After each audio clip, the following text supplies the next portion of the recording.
Thane railway स्थानक परिसरातील गावदेवी मंदिराजवळ एका दुकानाला आग लागल्याचा प्रकार आज सकाळी उघडकीस आला। आग लागल्यानं सुरक्षेच्या दृष्टीने येथील वाहतूक पर्यायी मार्गावरून वळवण्यात आली होती। त्यामुळे गोखले रोड परिसर, गावदेवी मैदान परिसरात वाहतुकीची कोंडी झाली होती। गावदेवी मंदिराजवळ रिक्षा उपलब्ध होत नसल्यानं प्रवाशांचे देखील हाल झाले।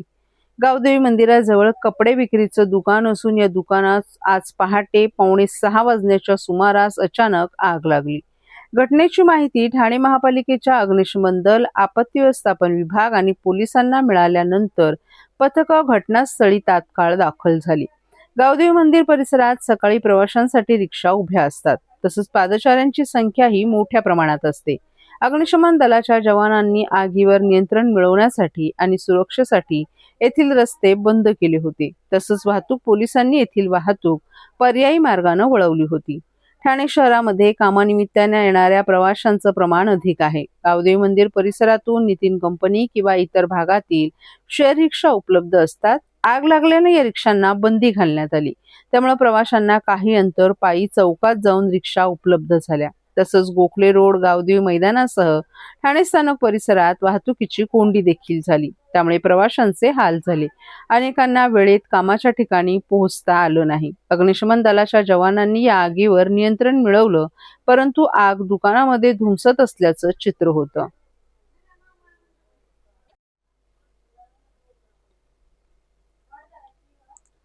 ओवळा माजिवडा विधानसभा क्षेत्रातील लोकमान्य नगर विभागातील साईनाथ मित्र मंडळ, लोकमान्य नगर पाडा नंबर 1 तसंच उन्नती पाण्याची टाकी शिवाईनगर येथे राबवण्यात आलेल्या विहिरींच्या पुनरुज्जीवन प्रकल्पांचा लोकार्पण सोहळा आज परिवहन मंत्री आणि ओवळा माजिवडा मतदारसंघाचे आमदार प्रताप सरनाईक यांच्या उपस्थितीत संपन्न झाला। या ठिकाणी आरओ प्लांटमुळे नागरिकांना शुद्ध पाणी उपलब्ध झालं आहे। सध्याच्या वाढत्या शहरीकरणामुळे आणि भूजल पातळीतील घट लक्षात घेता जुन्या विहिरींचं पुनरुज्जीवन करणं ही काळाची गरज आहे। या प्रकल्पांतर्गत विहिरींची स्वच्छता, दुरुस्ती, गाळ काढणं, पाणीसाठा वाढवणं तसंच पावसाचं पाणी साठवण्याची व्यवस्था करण्यात आली आहे। त्यामुळे पावसाळ्यातील पाणी वाया न जाता जमिनीत मुरून भूजल पातळी वाढण्यास मदत होईल। या उपक्रमांमुळे स्थानिक नागरिकांना वर्षभर पाण्याची उपलब्धता अधिक स्थिर राहणार असून टँकरवरील अवलंबित कमी होण्यास मदत होईल। तसंच पर्यावरण संवर्धन, जलसंधारण आणि शाश्वत विकासाच्या दृष्टीने हा प्रकल्प अत्यंत महत्त्वाचा ठरणार आहे। भविष्यात अशा उपक्रमांमुळे संपूर्ण परिसर अधिक जलसमृद्ध आणि स्वयंपूर्ण होण्याचा मार्ग मोकळा होईल। या कार्यक्रमावेळी शिवसेनेचे ठाणे शहर प्रमुख आणि नगरसेवक राजेंद्र पाठक, नगरसेवक राकेश शिंदे, नगरसेविका शीतल ढमाले, सुलेखा चव्हाण, जयश्री डेव्हिड, शिवसेना विधानसभा सचिव संदीप डोंगरे, विभाग प्रमुख भगवान देवकाते, रामचंद्र गुरव, संतोष ढमाले, देवेंद्र साळवी यांच्यासह असंख्य कार्यकर्ते आणि नागरिकही मोठ्या संख्येने उपस्थित होते। यावेळी परिवहन मंत्री प्रताप सरनाईक यांनी प्रसार माध्यमांशी बोलताना याविषयी अधिक माहिती दिली। सर, आपल्या मतदारसंघातल्या ज्या काही विहिरी आहेत त्याचं पुनरुज्जीवन करण्यासाठी आपण एक प्रकल्प हाती घेतला होता। एकूण 46 विहिरी आहेत, टप्प्याटप्प्याने त्याचं लोकार्पण होणार आहे। एकीकडे उन्हाळा देखील कडाक्याचा उन्हामुळे अनेक लोकांना पाण्याचा वाटेसाठी प्रयत्न करावा लागतो, अनेक ठिकाणी पाणी देखील नाही। प्रामुख्यानं ओवळा माजिवडा विधानसभा मतदारसंघामध्ये ज्या विहिरी आहेत त्या बहुतांश विहिरी ह्या अतिशय घाण झाल्या होत्या। त्यातील पाणी जे आहे ते बिलकुल वापरण्याजोगं नव्हतं। म्हणजे पिण्याची तर लांबची गोष्ट, पण लोक धुणा भांड्याला किंवा गाडी धुवायला किंवा लाद्या वगैरे स्वच्छता करायला सुद्धा त्याचा वापर करत नव्हते, कारण एवढं घाणीचं साम्राज्य त्यामध्ये होतं। आता तुम्ही बघताय की ही विहीरसुद्धा स्वच्छ केली होती आमच्या ठाणे महापालिकेच्या वॉटर सप्लाय डिपार्टमेंटनं, परंतु परत लोकांना त्या ठिकाणी बाटल्या आणि काही वस्तू टाकल्या। त्यामुळे सातत्यानं ह्या वस्तू टाकून किंवा निर्माल्याचं सामान टाकून किंवा इतर काही जे ड्रेनेजचं पाणी असतं किंवा नाल्या किंवा गटाराचं पाणी असतं ते त्यामध्ये जाऊन ते पाणी अतिशय अस्वच्छ होत असतं आणि त्यामुळे ते पिण्यायोग्य कधीच झालं नव्हतं। म्हणून आम्ही एक संकल्पना राबवली की प्रत्येक विहिरीचं पाणी हे त्याला नैसर्गिक जो स्रोत आहे तो जिवंत असल्याकारणानं ते वापरण्यायोग्य कसं होईल। आणि त्यामुळे एकनाथ शिंदे साहेब राज्याचे मुख्यमंत्री असताना मी एक प्रपोजल त्यांच्याकडे दिलं, जे आमच्या ठाणे महापालिकेच्या आणि मीरा भाईंदरच्या वॉटर सप्लाय डिपार्टमेंटनं माझ्याकडे दिलं होतं आणि त्या माध्यमातून ते प्रेझेंटेशन दिल्यानंतर शिंदे साहेबांनी ठाणे आणि मीरा भाईंदरच्या सगळ्या विहिरीचं सुशोभीकरण करणे, पुनरुज्जीवन करणे, ते जे पाणी आहे त्यामध्ये ते वापरण्यायोग्य करणे किंवा पिण्यायोग्य करण्यासाठी 50 कोटीचा निधी उपलब्ध करून दिला. सर्व नागरिकांना आवाहन करण्यात येत आहे की सध्या डासांमार्फत पसरणाऱ्या डेंग्यू या आजाराचा प्रसार रोखण्यासाठी प्रत्येकाने पुढीलप्रमाणे कार्यवाही करावी. डेंग्यू आजार एडिस इजिप्ती हा डास चावल्याने होतो. या डासांची पैदास साचलेल्या किंवा साचवलेल्या स्वच्छ पाण्यामध्ये होते. 8 दिवसांपेक्षा जास्त दिवस पाणी उघडे व साचून राहिल्यास त्यात डास अंडी घालतात. अंड्यांच्या अळ्या तयार होऊन पुढे डास तयार होतात. यासाठी आपल्या घरातील पाणीसाठे उदाहरणार्थ बॅरल्स, पिंपे, टाक्या, हौद, रांजणे इत्यादी दर आठवड्याला रिकामे करून घासून पुसून कोरडे करून पुन्हा भरावे. 1 दिवस कोरडा दिवस म्हणून पाळावा. पाणी साठ्यांना घट्ट झाकणे बसवावीत किंवा जुनी साडी, चादर, धोतर यांनी बांधून झाकून ठेवावीत, म्हणजे डास त्यात जाऊन अंडी घालणार नाहीत. घराच्या गच्चीवर, आजूबाजूला, अंगणात कोठेही पाणी साचू देऊ नये. भंगार सामान उघड्यावर टाकू नये. उदाहरणार्थ टायर्स, प्लास्टिक सामान, कुंड्या, टाकाऊ वस्तू इत्यादी. अशा सामानात पावसाचे पाणी साठून त्यात डेंग्यूच्या डासांची पैदास होते. घरातील कूलर्स, फ्रीजच्या पाठीमागील ट्रे हे देखील वेळोवेळी कोरडे करावेत. लक्षात ठेवा, नुसत्या फवारणीने डास घनता कमी होत नाही, तर त्यासाठी डास पैदास ठिकाणे नष्ट करणे ही आपल्या सर्वांची जबाबदारी आहे. कोणताही ताप अंगावर न काढता जवळच्या शासकीय रुग्णालयात मोफत औषधोपचार घ्या. अशा प्रकारे नागरिकांनी सहकार्य केल्यास डेंग्यूचा प्रसार रोखणे सहज शक्य आहे.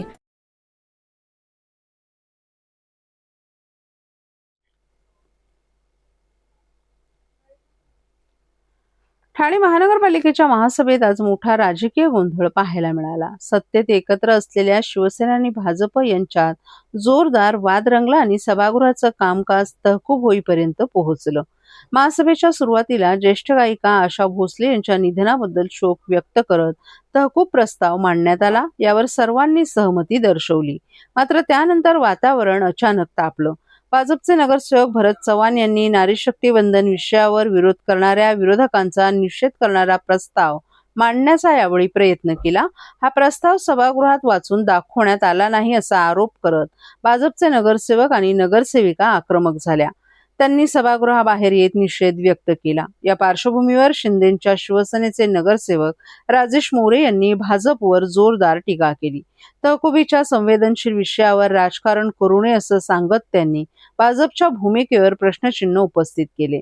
सभागृह तहकूब झाल्यानंतर दोन्ही पक्षाच्या कार्यकर्त्यांमध्ये आणि नगरसेवकांमध्ये तीव्र वादावादी देखील झाली. एकत्र सत्तेत असलेल्या दोन्ही पक्षातील मतभेद उघडपणे समोर आल्यानं ठाणे महापालिकेतील राजकीय वातावरण चांगलंच तापलं आहे.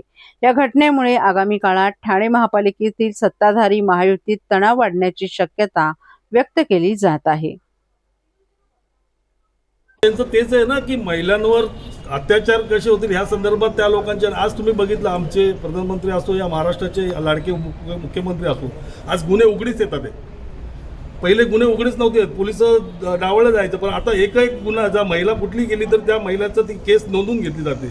आणि ते एक सक्षमीकरण आमचे मुख्यमंत्री असो आमचे उपमुख्यमंत्री असो यांच्या माध्यमातून ह्या सक्षमीकरण झाल्याचं काम दिसून येतं. आणि आज तुम्हाला बघितलं उद्या आमचं 4 वाजता आमच्या सर्व महिलांच्या बघितलं आमचे लाडके मुख्यमंत्री सर्व पक्षाचे आमचे जी लोक आहेत त्यांनी आमचा एक निषेध म्हणून मला वाटतं वर्ली ते जांभोरीपर्यंत रॅली निषेधची महिला आक्रोशचा हे काढलेलं आहे, निषेध मोर्चा काढला आहे. त्या संदर्भात आम्ही सर्व नगरसेवकांचे आम्ही सर्व लोक त्या भागी देवेंद्र फडणवीस साहेबांच्या नेतृत्वाखाली आम्ही सर्व असणार आहेत. ओके. महिला सर, नारी शक्ती वंदन याला विरोध करणाऱ्या विरोधकांचा निषेध म्हणून एक प्रस्ताव तहकुबीसाठी भाजपकडून देण्यात आला होता, मात्र तो वाचून दाखवण्यात आलेला नाही. याचा निषेध भाजपच्या नगरसेवकांनी आणि नगरसेविकांनी केलेला आहे. साहेब, तुम्ही बघितलं असेल की आजची सभा तहकुबी ही आशा भोसले यांच्या निधनानंतर एक दुखवटा म्हणून केली होती. दुखवटाच्या ठरावाच्या ह्याच्यामध्ये निषेधाचा ठराव होत नाही आहे. त्यांना सभाशास्त्र आणि याची शिकण्याची गरज आहे. आणि जेव्हा सभागृहात झालं त्या टायमालाही त्यांचा असा आक्षेप होता की सन्माननीय आयुक्त साहेबांचा आज जन्मदिवस होता आणि तुम्ही वाढदिवस कसा साजरा केला.